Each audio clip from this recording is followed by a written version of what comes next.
Salut tout le monde, salut les monégasques, bienvenue pour un nouveau débrief.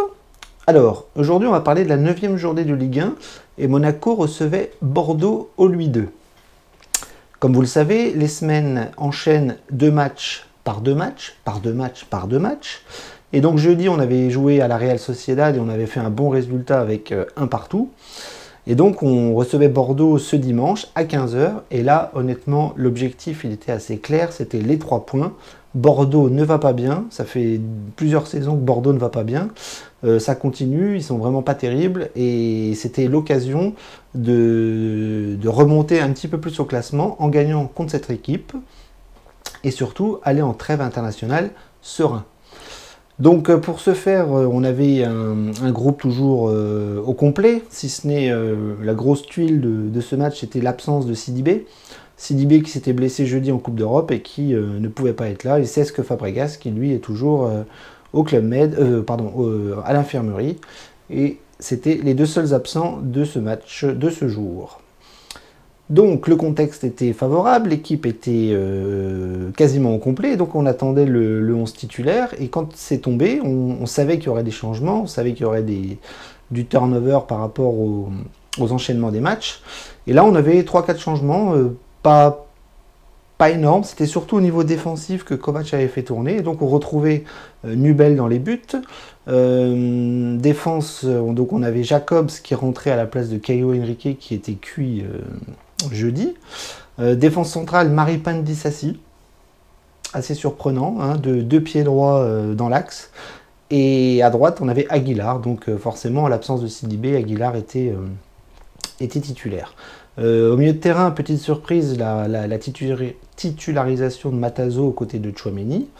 Et sur les côtés, donc, on avait Golovin, Gelson Martins. Devant on avait Ben Yedder Voland qui rentrait, et j'en ai oublié un, 4T4, non c'est tout, Golovin, je l'ai dit. Donc voilà, le 11 titulaire avec des petits changements sur l'aspect défensif, et donc on attendait ce match avec des trompes d'eau.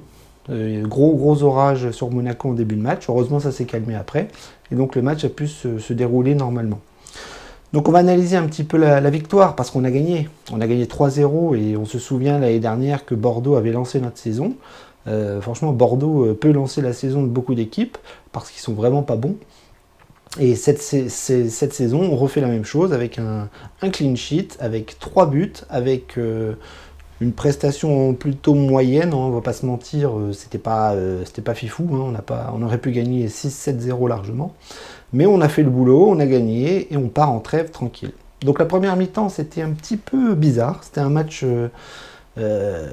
pas super précis techniquement, pas mal d'erreurs ici et là comme Monaco nous a habitués depuis le début de saison.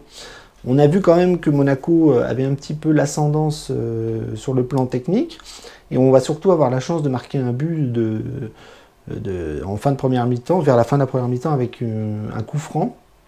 Côté droit de Golovin qui va la donner à Tchouaméni, qui va faire une grosse frappe plat du pied, un peu écrasée, qui va rentrer sur le côté droit de Costil, 1-0. Et donc ça marque un coup de massue sur la tête des Bordelais, parce que c'était pas terrible, c'est-à-dire que défensivement on s'est fait peur sur une ou deux occasions. Devant, on était assez maladroit, on avait quand même du mal à trouver des occasions franches, mais petit à petit, Monaco a réussi à trouver la faille et ça nous a fait beaucoup de bien parce qu'au deuxième mi-temps, on les a un petit peu écrasés, c'est-à-dire que Bordeaux n'est quasiment pas revenu du vestiaire. On a vu un Monaco qui, en deuxième mi-temps, a très vite enfoncé le clou avec une super combinaison entre Ben Yedder et Golovin qui vont marquer un super but. Voilà. Golovin qui va rentrer dans la surface avec un petit extérieur qui va la mettre au fond des filets. À 2-0, le match est plié, Bordeaux ne jouera plus. Et nous, on va péniblement aller essayer de mettre un 3e, un 4e, un 5e, un 6e, mais on n'en mettra que 3, hein, avec un penalty de Ben Yedder, transformé de Ben Yedder, qui va clôturer la rencontre à 3-0. Et donc, la physionomie du match, c'est ça. C'est-à-dire une première mi-temps un peu maladroite, un peu compliquée, même si on a réussi à prendre l'ascendant sur le score. Et puis, petit à petit, Bordeaux s'est éteint et nous, on a fait le boulot tranquillement, sans forcer, sans briller non plus. Mais l'essentiel est là et on a les 3 points, on remonte au classement et la trêve arrive au meilleur des moments. Voilà, vous voyez, le résumé est très très simple parce qu'on n'a pas brillé, on a juste fait le travail correctement, les remplaçants qui ont joué ont fait le travail correctement, et il y en a un qui a surtout pas mal brillé, on va le voir, c'est l'ancien Bordelais, Tchouaméni. Alors on va analyser un petit peu les joueurs parce que ce qui est intéressant c'est de voir comment le turnover s'effectue en ce moment. Que ce soit en Coupe d'Europe ou en championnat, on voit bien qu'il n'y a plus de 11 types. Kovac a décidé de mettre tous les joueurs à disposition, c'est-à-dire qu'il n'y a pas de remplaçant, il n'y a pas de titulaire désigné. Nous les supporters, on pense toujours qu'on a un 11 type, mais pour Kovac, il n'y en a pas, parce que les matchs s'enchaînent trop vite. Et on est obligé de faire souffler, de faire tourner. On voit qu'il y a des joueurs qui ont des crampes, qui sont blessés, qui sont vraiment assez mal foutus. Et s'il n'y a pas de turnover, il n'y a pas de résultat. Et s'il n'y a pas de résultat, et ben la saison est à foutre à la poubelle. En sachant qu'en ce moment, ça va mieux sur le plan comptable. C'est pas encore folichon dans le jeu. Ça, c'est le moins qu'on puisse dire. Mais on enchaîne les bons résultats. Et c'est bien là le principal pour le moment. Donc on va analyser un petit peu les joueurs de ce jour face à Bordeaux. On va commencer par Nubel. Alors ça va être rapide. Il n'a rien eu à faire. Il a rien eu à faire. Il y a eu une occasion dangereuse en première mi-temps des Bordelais où il y a un gros cafouillage encore avec les axiaux. Maripane et Dissassi qui se font un petit peu bouger. Un Bordelais rentre dans la surface, va la mettre au deuxième poteau. Ça va un petit peu dribbler, ça va tacler dans le vide et puis finalement Maripane va revenir et sauver de la tête Nubel qui était sorti mais qui n'avait pas réussi à bloquer le ballon. Donc c'est la seule occasion franche et difficile qu'il a eu à faire. Sinon tout le reste du match, il a regardé les copains jouer parce que lui n'a rien eu à faire. Donc match correct de la part de Nubel puisque il n'a rien eu à faire, il n'a pas pris de but. Et donc du coup on l'a pas vu faire de cagade ou je ne sais quoi, donc on passe. Alors défensivement, dans l'axe ça a été compliqué. Je trouve pas que c'est une bonne idée de mettre Dissassi et Maripane ensemble. Il n'y a rien à faire, hein. Quand vous avez un axial gaucher et un axial droitier, c'est quand même plus facile au niveau du placement, au niveau des positionnements. Et là, on a vu deux droitiers dans l'axe avec un Maripane assez perdu. En première mi-temps, il a fait beaucoup d'erreurs, beaucoup de boulettes, beaucoup de fautes techniques. Et on voyait bien que comme il était souvent sur son pied gauche, ça n'allait pas. Et il fallait qu'il se remette sur son pied droit. Et souvent, c'était maladroit. Et en deuxième mi-temps, ça a été un peu mieux. Mais c'est surtout quand Badiachil est rentré que ça a été beaucoup mieux parce que Maripane a repris son poste d'axe droit. Il a même pris un carton jaune, ce qui m'a fait peur parce que ce genre de match, si vous finissez à 10, ben, vous pouvez faire capoter la rencontre. Mais bon, ça s'est bien passé. Il a eu du mal en première mi-temps, puis en deuxième mi-temps, il était un peu mieux positionné et défensivement, il n'a pas eu grand-chose à faire, donc c'était plutôt correct. Dissassi a été plutôt intéressant encore, il a été assez percutant dans ses interventions défensivement.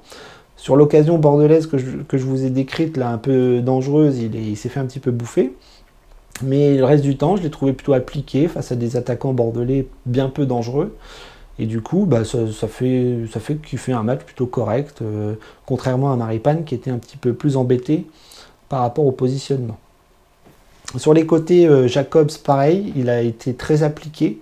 Il a joué simple. Je pense que Kovac lui a clairement dit de jouer simplement. Peut-être faire un peu moins que Caio Henrique sur le plan offensif, mais Jacobs a fait un bon match parce qu'il a été peu mis en difficulté, mais les relances étaient plutôt propres, les centres, les offensives, les montées, les couvertures défensives. Non, il a fait plutôt un bon match, un match normal, donc qui donne une prestation vraiment correcte dans le rendement qu'il a dû effectuer.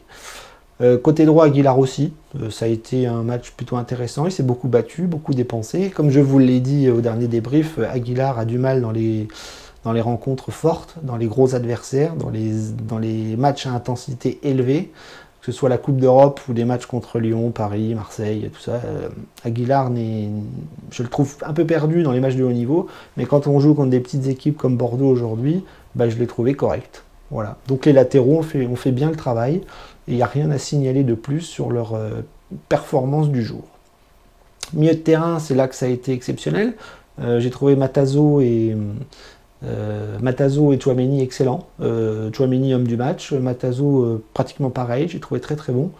Matazo, on commence à voir ses qualités, il est extrêmement percutant, extrêmement propre techniquement, balle au pied. Il est vraiment très intéressant. Je ne sais pas s'il va devenir titulaire, un petit peu comme Diatta pourrait le devenir sur le côté droit. Mais pour moi, c'est les deux hommes du match aujourd'hui. Ils ont été très très forts et c'est un vrai régal de regarder Matazo briller aux côtés d'un Tchouaméni qui, lui, pour le coup, est le patron de notre équipe. Tchouaméni, c'est son ancien club, il a voulu briller, il l'a fait, il a marqué, il a récupéré un nombre incalculable de ballons, il a été vraiment excellent. Donc milieu de terrain, au top. Sur le côté gauche, Golovin a eu un pépin. Il s'est blessé. Ça, c'est ennuyeux. Les adducteurs, ça peut être très très long. Ça peut être des semaines d'absence. Donc du coup, il va nous rester que Diop dans le positionnement actuel. On a vu que Gelson Martins et Golovin ont permuté au début de match. C'est-à-dire que Golovin, au lieu d'être à droite, était à gauche. Et Golovin était à droite. Après, ils ont rechangé. Mais Golovin, il a fait plutôt une rencontre intéressante. En deuxième mi-temps, il a marqué un but. Il a été très très intéressant sur la passe décisive en première mi-temps, sur le coup franc pour Tchouaméni. Donc comme c'était un match assez facile, Golovin a été bon. Mais sa blessure et son absence fait beaucoup de mal au groupe s'il ne revient pas rapidement. Voilà, ça c'est embêtant. C'est important d'avoir, comme je vous l'ai dit, les permutations et le turnover. Diop va pas pouvoir enchaîner le jeudi et le dimanche. Ça va être compliqué. De l'autre côté, Gelson Martins, il a été nul. Je suis désolé, je ne l'ai pas trouvé bon. Il a raté tout ce qu'il a entrepris. La finition est toujours à côté de la plaque. Il a même raté des passes. Il n'était pas dans les bons coups, pas dans les bons appels. Pour moi, il a été catastrophique. Et comme je vous le dis depuis plusieurs semaines, Diatta est meilleur que lui. Il doit être le numéro 1 à ce poste, Diatta. Et Gelson doit être le numéro 2 et doit rentrer en fin de match et ne plus être titulaire à mes yeux. À mes yeux. D'ailleurs, Diatta, quand il est rentré, on a vu qu'il a eu 2-3 offensives côté droit, qu'il a joué beaucoup plus intelligemment et beaucoup plus proprement. Voilà. Bref, Gelson Martins, match raté. Et devant, Yederland, ça a été un peu compliqué pour Voland, qui s'est un petit peu emmêlé les crayons sur pas mal d'offensives. Il a été là dans des récupérations, dans des offensives, des bons décalages, etc. Il a marqué un but qui était hors jeu, mais il n'a pas trop brillé dans ce match-là. C'est plus son compère Ben Yedder qui lui a brillé, notamment sur les 2 buts en deuxième mi-temps, avec le super décalage. Parce que sur le but de Golovin en deuxième mi-temps, c'est Ben Yedder qui fait tout.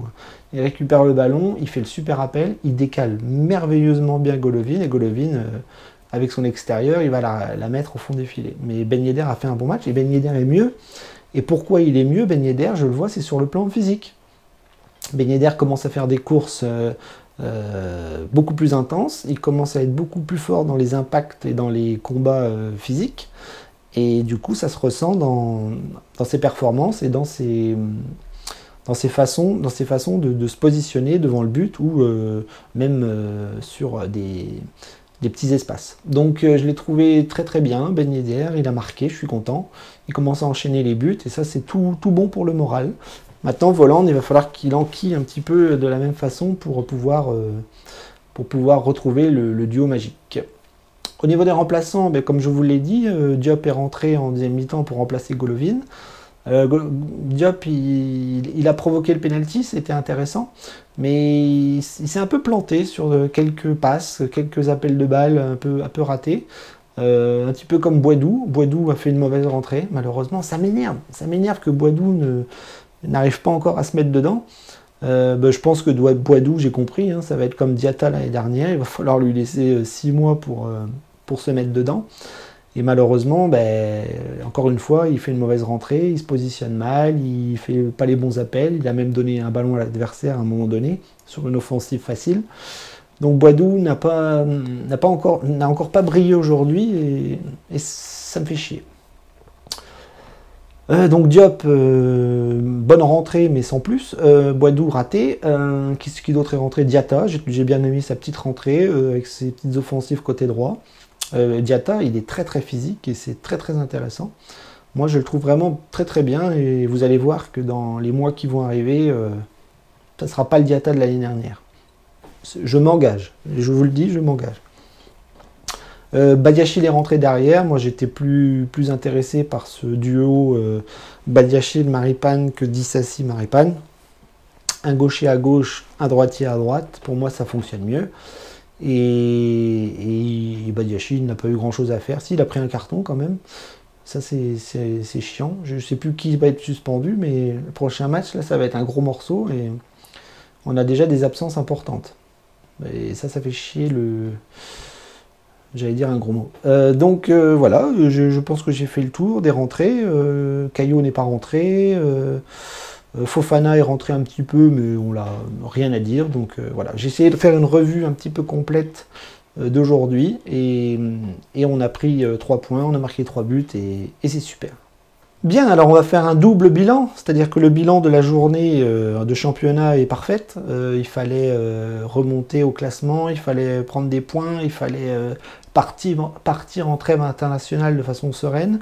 C'est fait, on a fait le boulot, donc le bilan de la journée est bon, le bilan de la semaine est bon, parce que le nul à la Real Sociedad est un bon résultat, quoi qu'on en dise, et malgré le contenu des matchs qui est difficile, eh bien, on a un Monaco qui monte tout doucement en puissance. Je vous l'ai dit, l'année dernière, on avait commencé à décoller à partir de Bordeaux. Ça serait bien qu'on le fasse aussi cette saison. Je ne sais pas. Mais en tout cas, le prochain match est dans 15 jours. On va à Lyon. Donc ça va être un match très très très difficile. L'année dernière, on s'était fait exploser là-bas.